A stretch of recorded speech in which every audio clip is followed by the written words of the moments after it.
It's time for English breakfast today. Two phrases with the word I, E-Y-E. The first one, have your eye for something. What does it mean to have an eye for something? Let's find out with our first situation. In the first situation, Lee and Susan are scientists aiming for government funding. Good morning, scientists. I am here on behalf of the Ministry of Science to decide which of your projects to fund. Good morning. I'm currently working on a project that'll save the future generation. Which is A whole new kind of solar panels to tackle climate change. boring. That idea isn't trendy anymore. But I really need the funding. Listen, the minister thinks I have an eye for innovation, okay? So I need to bring him something new. Sir, I have an idea that'll save the future generation. Which is, Resurrecting mammoths. interesting. And how will that save the future generation? I don't know. They can go watch mammoths and get entertained? Perfect! You're getting the money. Yes, this is how What's going on all here? government fundings work. Yeah, it's all about attracting It's people all with shock about value. Also, solar panels are not that trendy anymore. Yeah. Yeah. You got to do what's the public opinion, whatever's popular, right? All right, so in this situation, have an eye for something, have an eye for innovation. What does it mean? It needs have to an be eye for. good at noticing or judging something. So here, Melody wants to appear to have a talent for discovering innovative ideas. Right. So she can't bring the same old idea that has been already done, that has been heard. She has to pick something that sounds new and exciting. Okay.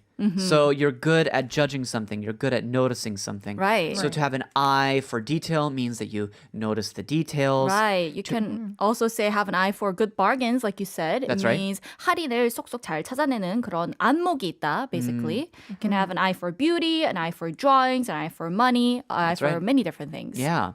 All right. Well, then in this context, what would be the best way to say it in Korean? I think 안목이 있다 is a very good translation. 안목 basically means a taste or an eye that can make these kind of judgments. Now, as we said before, 눈이 있다. Yeah, that works as well. 뭐뭐를 보는 눈이 Yeah. 있다.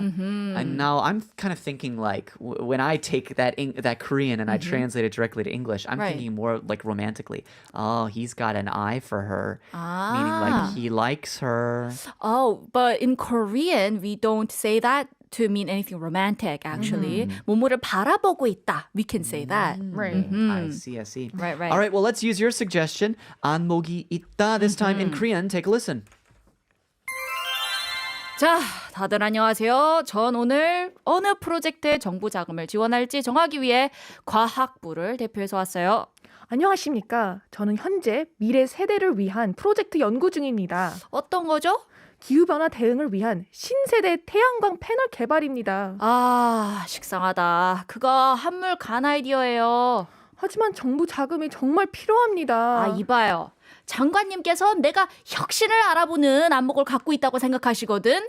그럼 신박한 걸 들고 가야 할 거 아니에요. 저 있습니다. 미래 세대를 위한 신선한 아이디어예요. 그게 뭐죠? 마모스 부활시키기요. 아, 좋네요, 그거. 그게 왜 미래 세대를 위한 거죠? 글쎄요. 미래 세대가 마모스 보러 가면 재밌어 하지 않을까요? 딱 좋네, 그거. 그쪽으로 돈 보내는 걸로. Aha!